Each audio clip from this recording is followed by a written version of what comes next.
வணக்கம். கத்தாருக்கான இன்றைய முக்கிய செய்திகள். நீங்கள் பார்த்து கொண்டிருப்பது கல்ஃப் தோழி சேனல். தடை செய்யப்பட்ட இடங்களில் புகைப்பிடித்தால் 3000 கத்தாரி ரியால் வரை அபராதம் விதிக்கப்படும் என்று கத்தார் உள்துறை அமைச்சகம் எச்சரிக்கை விடுத்துள்ளது.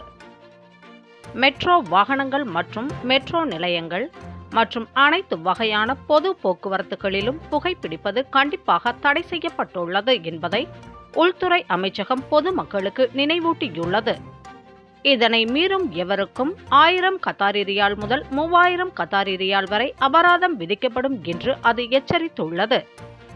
கத்தாரின் உள்துறை அமைச்சகம் சமீபத்தில் அதன் சமூக ஊடகத்தில் வெளியிட்ட வீடியோ பதிவு ஒன்றில் மெட்ரோ வாகனங்களில் பொது பாதுகாப்பை உறுதிப்படுத்தும் பொருட்டு புகையிலை கட்டுப்பாடு தொடர்பான 2016ஆம் ஆண்டின் 10வது சட்டத்தின் பிரிவு 17இல் கூறப்பட்டுள்ள மூடப்பட்ட இடங்களில் புகைப்பிடிப்பதை தடை செய்வதை கடைபிடிக்குமாறு குறிப்பிட்டுள்ளது.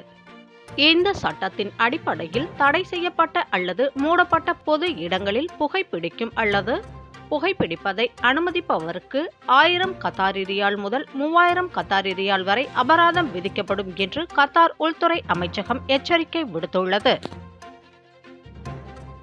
கத்தாரிற்கான இன்றைய முக்கிய செய்திகள் முடிவடைகின்றன.